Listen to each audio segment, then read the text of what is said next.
सपने को साकार करने के लिए उन्होंने अपना सब कुछ न्योछावर कर दिया।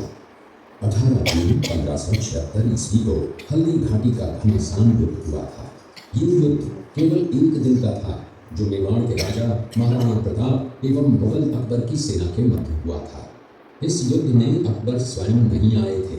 उन्होंने आमेर जयपुर के राजा मानसिंह को अपना सेनापति बनाकर भेजा था।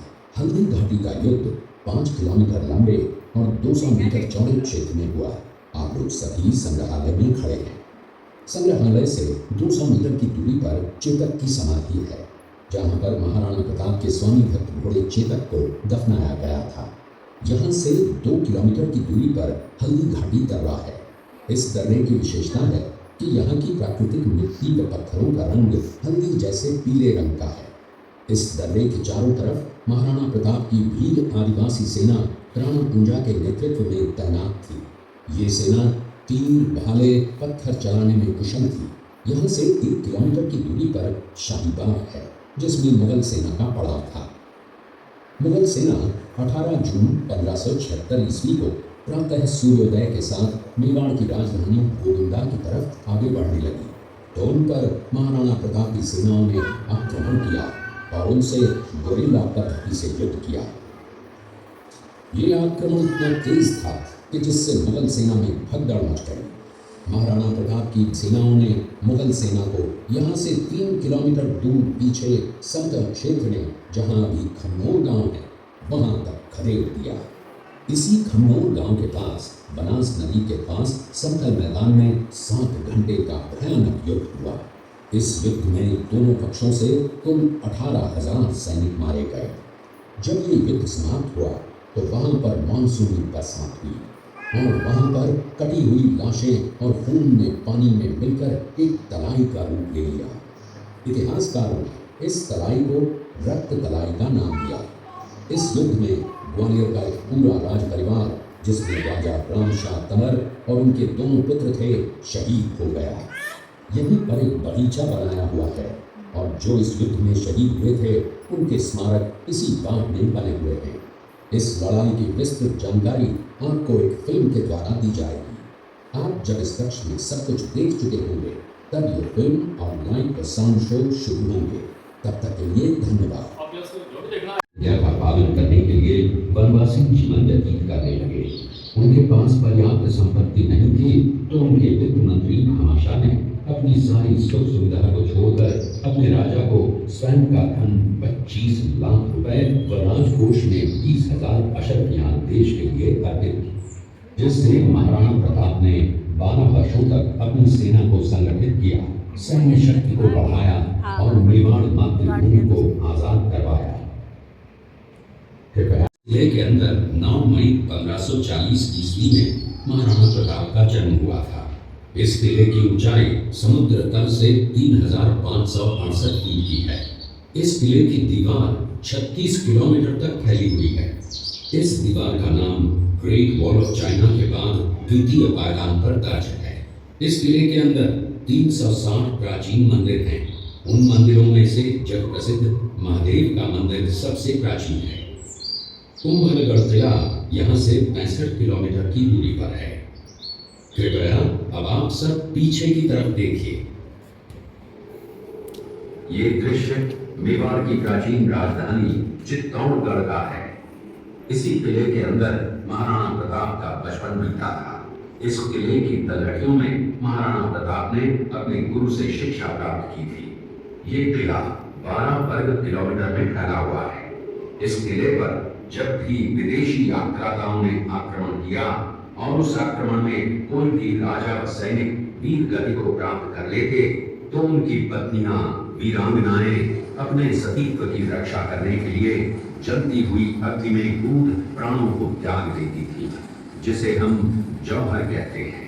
चित्तौड़गढ़ में 3 मुख्य बड़े जौहर हुए थे। प्रथम जौहर 1303 ईस्वी में रानी पद्मिनी ने 16,000 स्त्रियों वीरांगनाओं के साथ जौहर किया था, सिर्फ अल्लाउद्दीन खिलजी के कारण। दूसरा जौहर 1535 ईस्वी में गुजरात के शासक बहादुर शाह के आक्रमण के कारण रानी कर्मावती ने वीरांगनाओं के साथ किया। और तीसरा जौहर 1568 ईस्वी में जब अकबर ने चित्तौड़गढ़ पर आक्रमण किया, उसी समय रानी फूलकुमारी ने 60,000 वीरांगनाओं के साथ जौहर किया। फिर भी अकबर का मन नहीं भरा और अंत में हजारों आम लोगों का कत्लेआम करवाकर उन्हें मौत के घाट उतारा गया। इस किले में देखने योग्य विजय स्तंभ है, कीर्ति स्तंभ, मीरा मंदिर, जैन मंदिर, कालिका माता मंदिर, भामाशाह हवेली, कुंभाश्याम मंदिर, फतेह प्रकाश महल हैं। ये किला यहाँ से 140 किलोमीटर दूरी पर है। ये देखते हुए सभी अतिथि आगे की तरफ चले। गांव का दृश्य है। अब्दुल रहीम खान खाना अजमेर का सूबेदार था। जब वो शेरपुर पहुंचा तब इसका पता कुंवर अमर सिंह को चला, जो महाराणा प्रताप के पुत्र थे। अमर सिंह ने शेरपुर छावनी पर अचानक आक्रमण कर दिया। उस आक्रमण में मुगल सेना में भगदड़ मच गई। मुगल सेना को अपनी छावनियों को छोड़कर भागना पड़ा। छावनियों के अंदर से लूटा हुआ माल व अब्दुल रहीम खान खाना, जिसकी बेगम आनी खान को बंदी बनाकर महाराणा प्रताप के सामने पेश किया गया।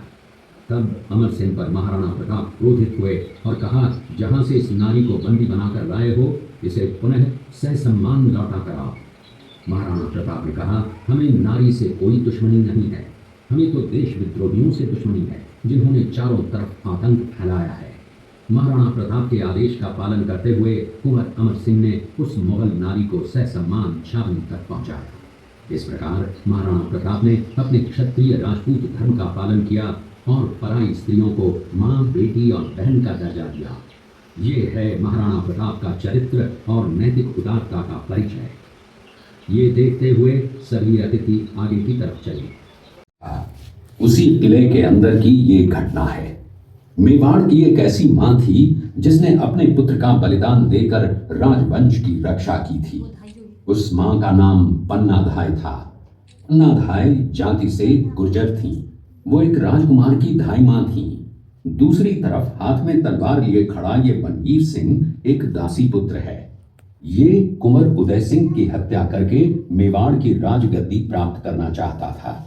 एक रात्रि बनवीर सिंह को मौका मिला।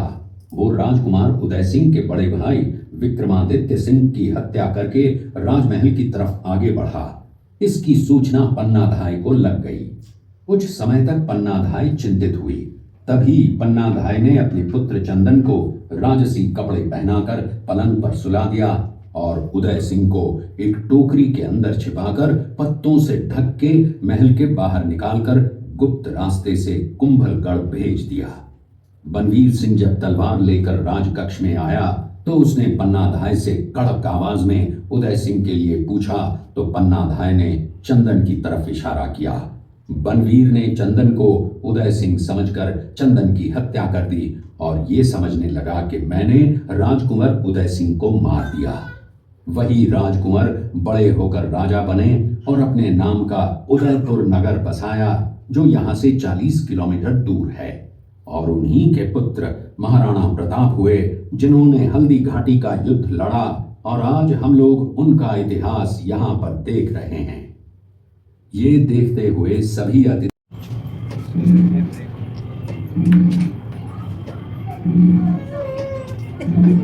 ये घटना महाराणा प्रताप की वीरता को दर्शाती है। एक समय नरबक्षी बाघ का आतंक आया हुआ था। महाराणा प्रताप ने उस बाघ का शिकार कर उस बाघ को मार डाला। ये घटना महाराणा प्रताप की वीरता। इस दृश्य में देखिए महाराणा प्रताप अपनी प्रतिज्ञा का पालन करते हुए। महाराणा प्रताप ने प्रतिज्ञा की थी कि जब तक अपनी मातृभूमि को शत्रुओं से मुक्त नहीं करा लेता, तब तक न तो मैं महलों में रहूंगा, न किसी धातु के पात्र में भोजन करूंगा, न किसी गद्दी के बिछौने पर सोऊंगा। पत्ते ही भोजन के पात्र होंगे, जमीन ही बिछौना होगा। इस प्रतिज्ञा का पालन उन्होंने 21 वर्षों तक जंगलों में रहकर किया। इस दृश्य में देखिए महाराणा प्रताप वृक्ष के नीचे बैठकर पत्तों पर खाना खाते हुए। इसी कारण हम आज भी महाराणा प्रताप को श्रद्धा व सम्मान से याद करते हुए देशभक्ति की प्रेरणा प्राप्त करते हैं। ये देखते हुए सभी अतिथि आगे। ये दृश्य महाराणा प्रताप और सुविख्यात स्वामी भक्त घोड़े चेतक के अंतिम मिलन का है। हल्दी घाटी युद्ध के बाद चेतक घोड़े ने 22 फीट के एक बरसाती नाले को पार किया। ये उसी समय का दृश्य है।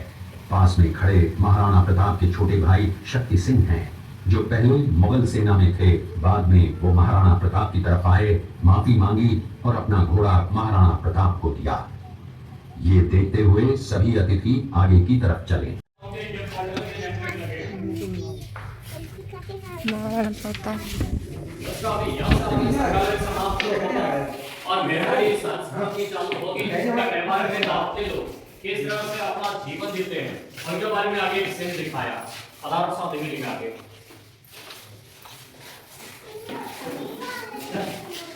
आगे